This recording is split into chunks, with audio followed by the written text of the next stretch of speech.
Welcome to Wealth Wisdom. If you have ambitions to achieve financial success, please leave yes in the comment, and we are here to help you obtain insight and build wealth. The book we are going to share today is Napoleon Hill's Golden Rules by Napoleon Hill. We create our lives through our thoughts, and this can lead to transformative success. Have you ever met someone who exudes total self-confidence and seems to succeed at everything she turns her hand to? Maybe you think she comes across as cocky, or you feel jealous that she seems to know the secrets to success and you don't. But here's the thing, we can all create the life we want. The secret is simply how we use our thoughts.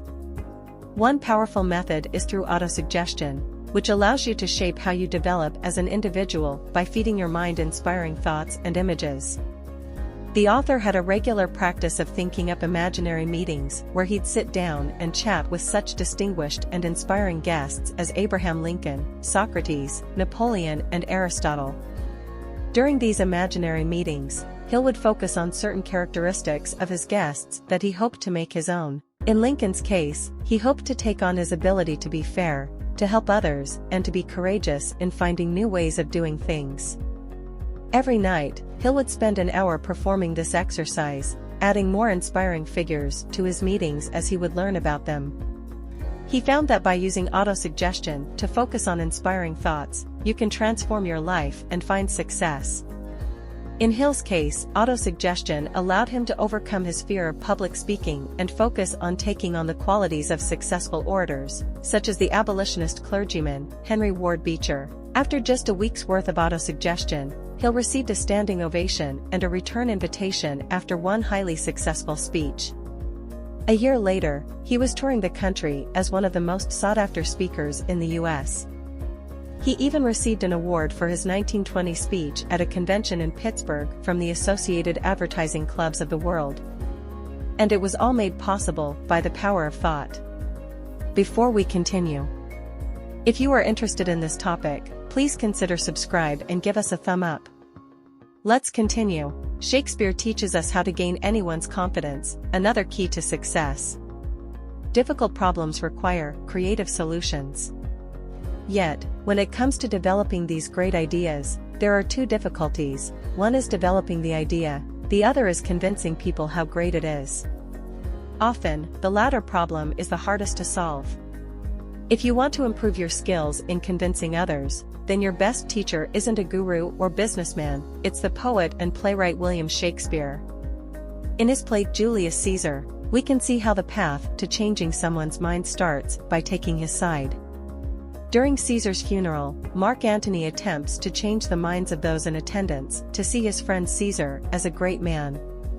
Quite a challenge, since the first person to address the crowd is Brutus, the man who killed Caesar, who gives an impassioned speech that convinces everyone of how evil Caesar was.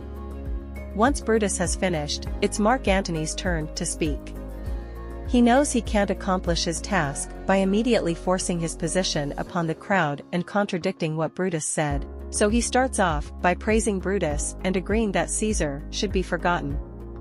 This allows Mark Antony to quickly get the crowd on his side.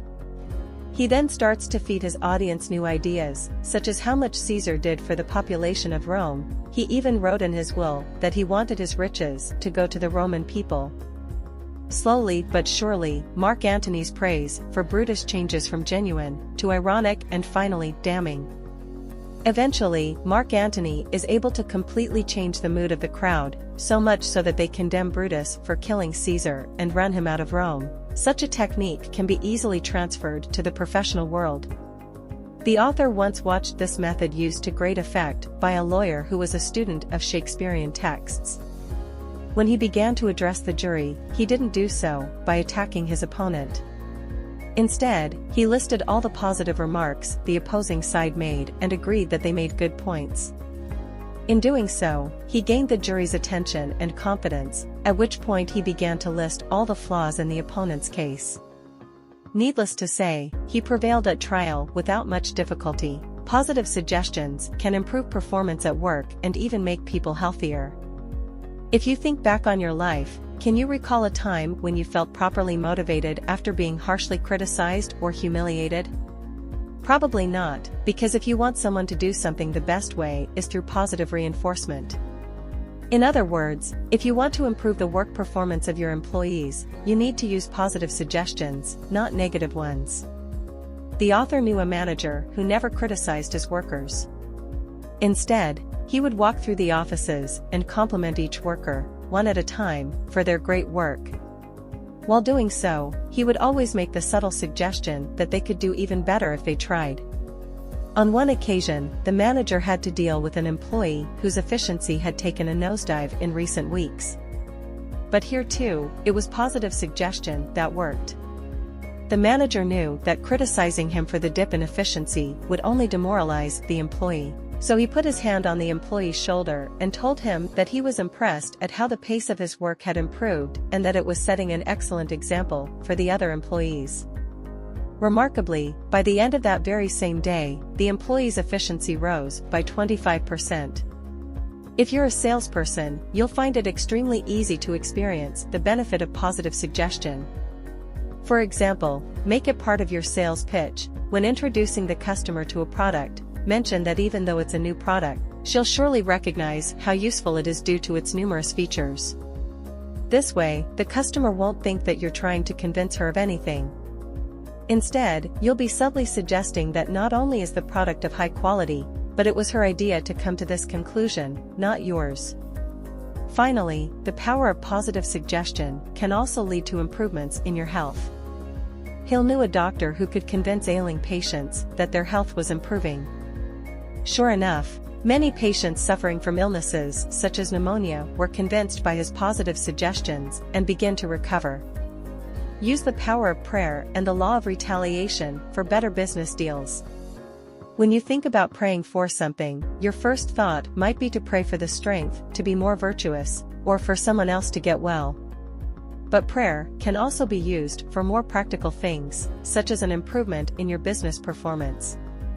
To use prayer, you don't have to believe in any particular faith, or that one God is better than another. As far as Hill is concerned, when you pray, it just means you're sending a thought out into the universe, and this thought can act like a wave of electricity, influencing the well-being of your business or whatever it is your prayer might be about. Once, when Hill was negotiating a business deal, the offer he'd made to a potential new business partner ended up being turned down. So he sent out a prayer that he would change his mind and accept the offer. And wouldn't you know it, 2 minutes after he prayed, that's precisely what happened. Another tool that can benefit your business is the law of retaliation, which states that people will act toward you as you act toward them. It might sound simple, and it is, but it's also one of the most effective ways to find success. With this principle, you can get anyone to do just about anything you want, so long as you do something for him first. If you want someone to give you something, for example, give him something first. Let's say a boy and his friend are having lunch in the playground, and one boy tries to take a snack away from the other without asking. Chances are, the only thing that greedy boy is going to get is a punch in the arm. But what happens if the boy starts by offering one of his own snacks to his friend? The friend will likely offer the boy a snack without even being asked. This schoolyard transaction applies to adult business as well. If you want your more successful colleagues to recommend you to one of their business partners, the first thing you can do is make a point of speaking highly of that colleague to some of your contacts. Self-confidence is an important part of success and can be improved through affirmation. Many people go through life with two main goals: material wealth and happiness.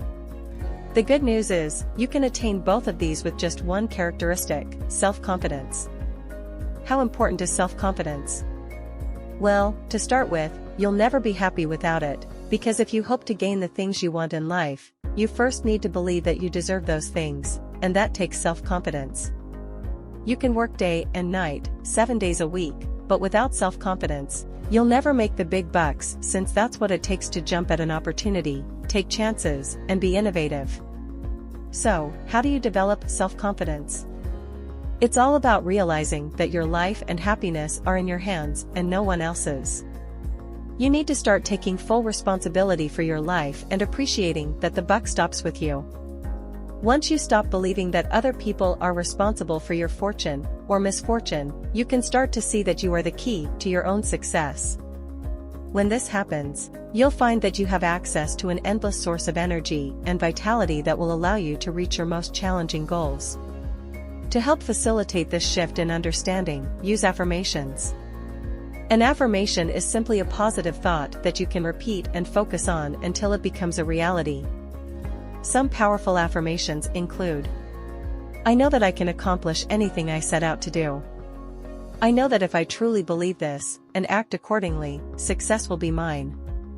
I know that whatever I think eventually takes a material form in the physical world, which is why I can think my way to success.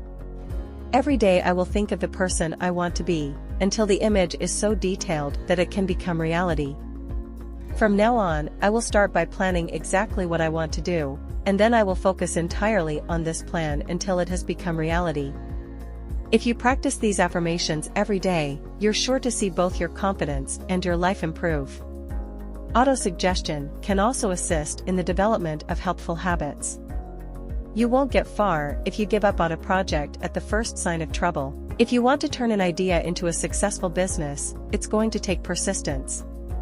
If you feel you lack the willpower to stick with a task when it starts to get unpleasant, here's some more good news. There's a simple process for developing habits which will keep you persistent in achieving success.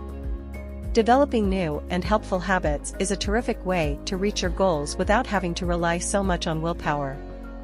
If your current habit is to sleep until noon and shuffle through the day in a sleepy haze, it'll take significant willpower to suddenly start getting up at 6 in the morning. But you can turn your 6 a.m. wake-up call into a habit by repeating it often enough, thereby making it an ingrained part of your everyday life. Before long, you won't even have to try to wake up early, it'll just happen naturally without any willpower required. Using this technique can fill your day with positive habits, such as starting the day bright and early, exercising, reading to learn new skills, and always jumping at the chance to make a new business contact. It might sound like a lot now, but engaging with these habits will leave you energized and with a surplus of willpower that you can put to use doing good and successful work. When in the difficult early stages of forming a new habit, autosuggestion can help. After all, if you're relying solely on your alarm clock to get you out of bed at 6 a.m., there's a good chance you'll turn the alarm off, roll over, and go back to sleep.